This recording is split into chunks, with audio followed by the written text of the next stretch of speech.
Bah, ouais, en fait, il y a un moment donné où j'ai décidé de vivre autrement parce que j'étais au bord du gouffre, j'étais mal.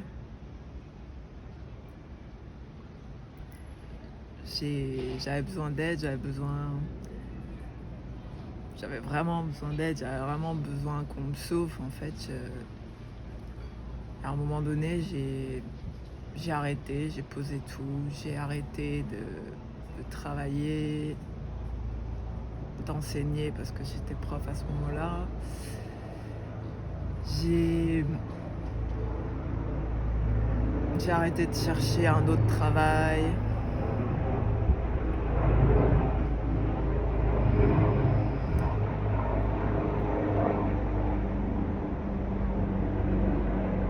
J'ai arrêté de bouger, j'étais dans mon lit, j'arrivais plus à sortir, j'arrivais plus à me battre, j'arrivais plus à avancer.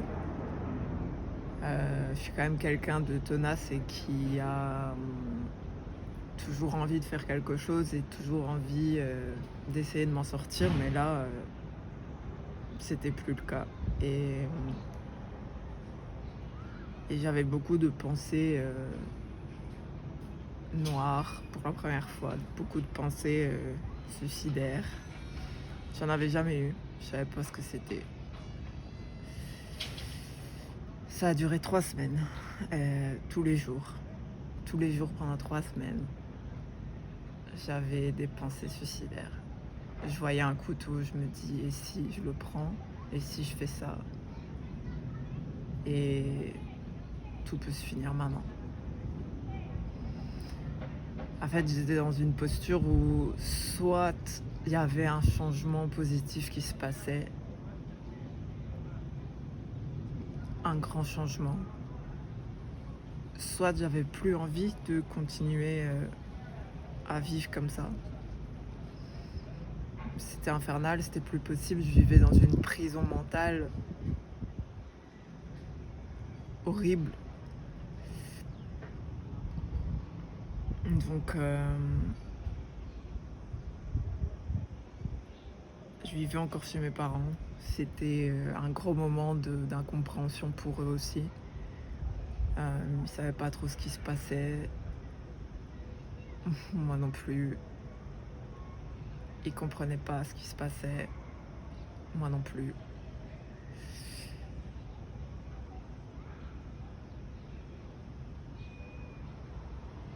Et ils pouvaient pas m'aider. Et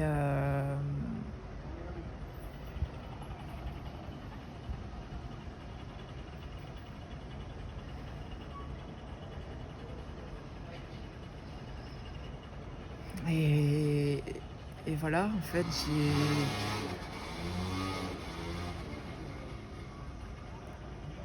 je me suis posé cette question à moi-même, de quoi ai-je le plus besoin? Là, maintenant, dans ma vie,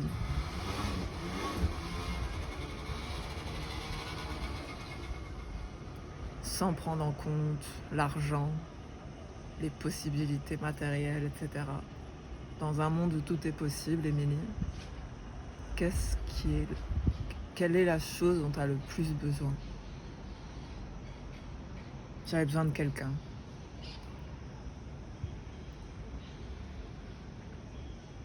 J'avais besoin d'aide, j'avais besoin de quelqu'un, d'une écoute, bienveillante, d'une oreille attentive, qui écoute ma peine, hem, qui qui écoute, ma douleur, qui la reconnaisse en fait, que quelqu'un l'entende, que quelqu'un entende, à quelle intensité j'étais rongée à l'intérieur, par quelle intensité j'étais rongée.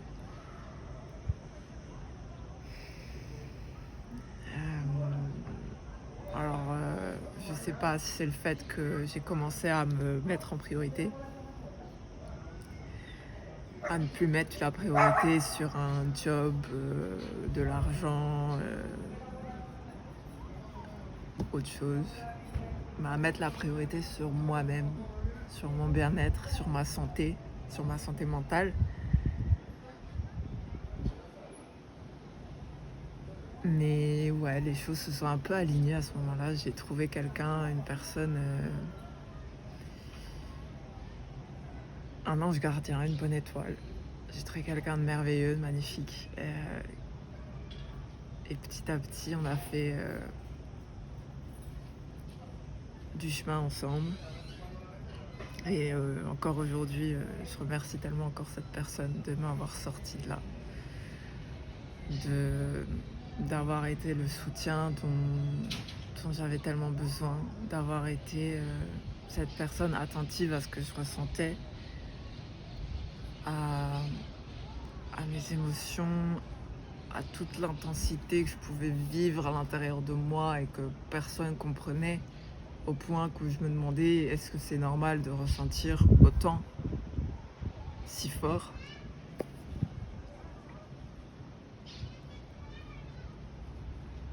Auprès d'elle, ouais, j'ai trouvé un soutien et quelqu'un qui a commencé à aussi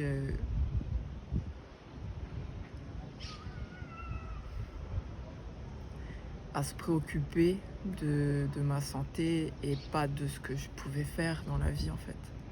Parce que honnêtement, je pense que à ce moment-là, moi-même et elle, on était convaincus d'une chose, c'est que je pouvais tout apprendre, tout faire, que j'avais énormément de capacités intellectuelles, physiques pour faire énormément de choses. Mais la question à ce moment-là, c'était plus de faire, c'était d'être, de respirer,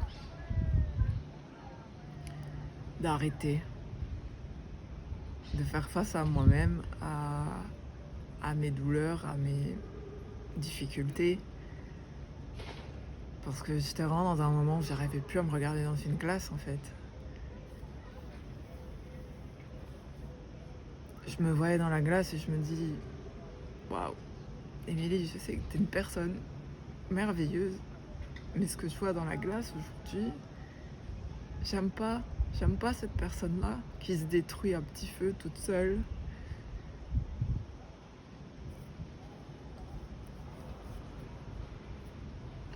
J'aimais pas la personne que j'étais devenue. Au bout de 25 ans de vie, ouais, j'aimais pas la personne que j'étais. Pas du tout. Je me détestais. Je me faisais du mal. J'étais très violente avec moi-même, pas dans le sens physique, mais dans le sens moral, mental. Je me jugeais, je me traitais de personne stupide, d'irresponsable.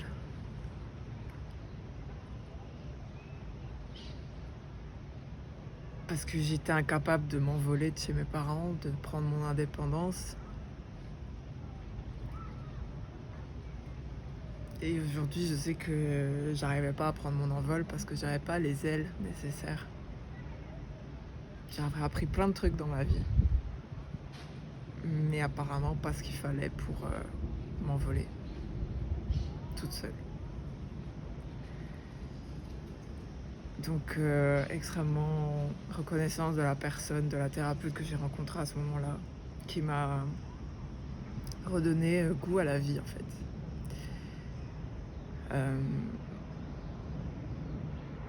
Qui m'a appris petit à petit à développer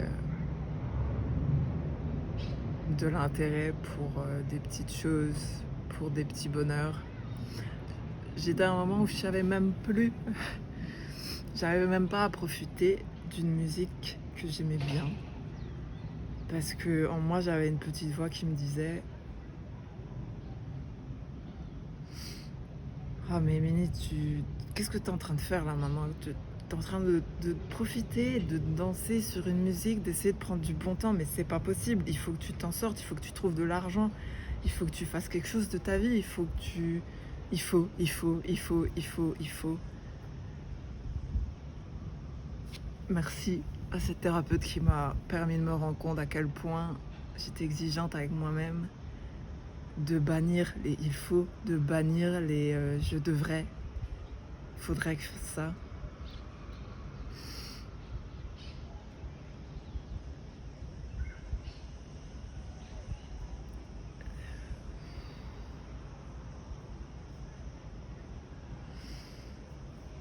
Je prenais des cours de danse à l'époque parce que du coup je vivais chez mes parents, je travaillais pas. Euh,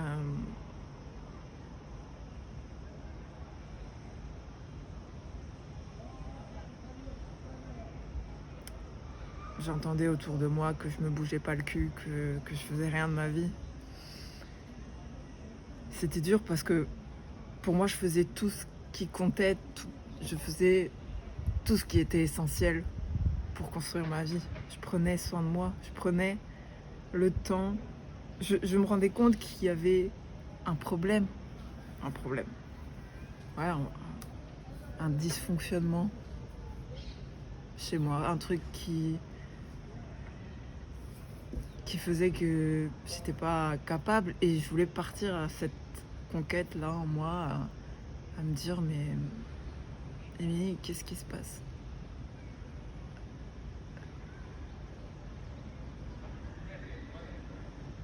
Et avoir quelqu'un à mes côtés pour répondre à cette question, heureusement qu'elle était là. Parce que toute seule, je ne savais pas comment faire. Et donc, quand j'entendais des trucs du genre mais tu fais rien, il faut te bouger le cul, il faut que. C'est pas comme ça qu'on gagne de l'argent, à rien faire, à être triste, à être déprimé. Non, c'est pas comme ça qu'on gagne de l'argent, non.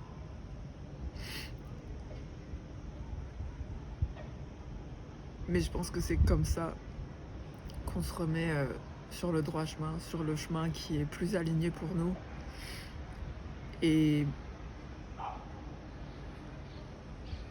en fait, c'est cette obsession que j'avais de faire de l'argent. Faire de l'argent et le but que j'avais à ce moment-là, c'était de partir de chez mes parents parce qu'il y avait une situation. C'était pas une situation confortable.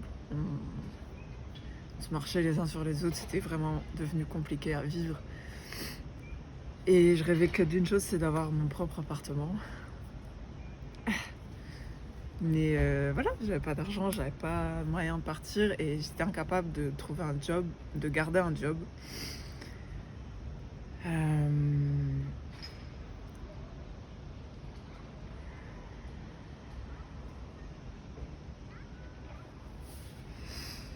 Ça faisait des années que je prenais des cachets pour dormir, que je prenais des antidépresseurs. Mais au final, sans rien faire, sans travailler sur moi-même, alors j'avais plus envie de ça. Je me dis, ok, je prends des antidépresseurs, mais maintenant je me donne aussi les moyens de m'en sortir. Parce que prendre des cachets et rien changer et pas prendre d'action, ça sert à rien.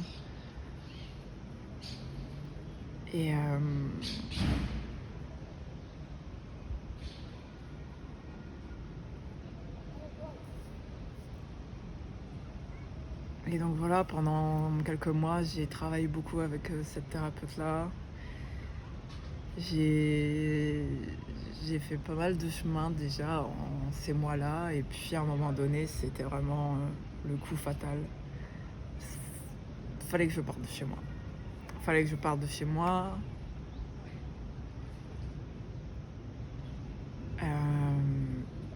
J'avais pas d'argent. J'avais pas la santé pour prendre un travail. Ça me bouffait trop. Ça m'angoissait de trop. Et à ce moment-là, je commence à chercher, à envisager la possibilité de recevoir de l'aide financière de l'aide sociale euh, par le gouvernement belge. Euh, voilà, c'est une idée que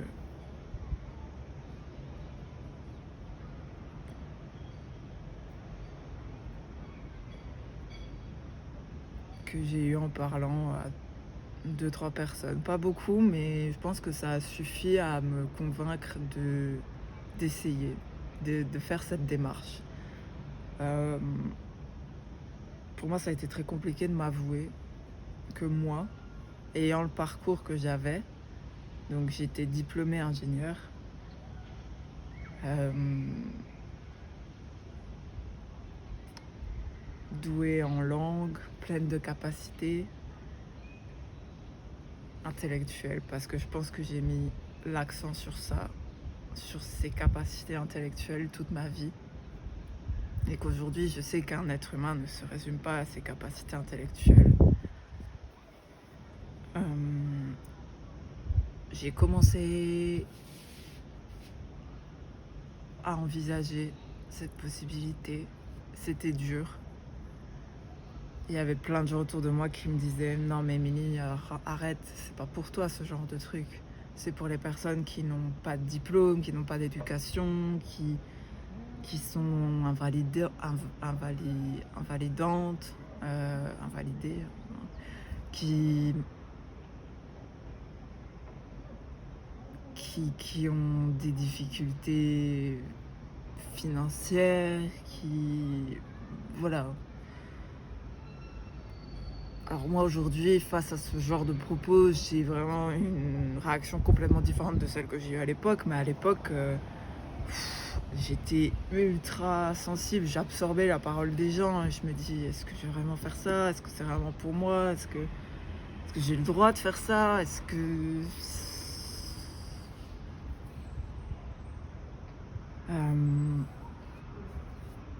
Donc voilà, j'ai au final fait des démarches. On m'a dit que je pouvais recevoir de l'aide à condition que je trouve un appartement. Et que dès que j'aurai l'appartement et que je me domicile là, j'aurai de quoi vivre. Alors pour moi, à ce moment-là, c'était vraiment une nouvelle de ouf. J'étais ultra contente, je sautais de joie. Je me dis franchement, c'était bien ça le truc dont j'avais besoin, parce que j'ai senti un tel soulagement m'envahir et une telle légèreté et un extase. Enfin, j'étais aux anges. Je me dis oui, c'est enfin possible, je vais pouvoir me retrouver avec moi-même, en paix, faire le point, prendre du temps pour souffler. Et voilà, après j'ai commencé à chercher un appartement. Je suis un peu redescendue de mon nuage parce que je voyais que quand on a ce genre d'aide, en fait, du moins en Belgique, on n'est pas très bien vu. On n'est pas très bien vu. Et voilà, c'était... Il y a eu des petits couacs, des petits refus, des machins. Mais je me suis pas laissée démotiver, j'ai continué, j'ai persévéré jusqu'au moment où j'ai trouvé quelque chose, où j'ai trouvé l'appart, où j'ai senti que ça, c'est mon appart. Et j'ai tout fait pour l'avoir, et je l'ai eu. Ah, ça, après 6 mois de thérapie. Donc, la thérapeute, on m'avait quand même bien regonflé à bloc à ce moment-là. Je savais ce que je voulais à ce moment-là, c'était ça. C'était avoir mon espace à moi et pouvoir respirer.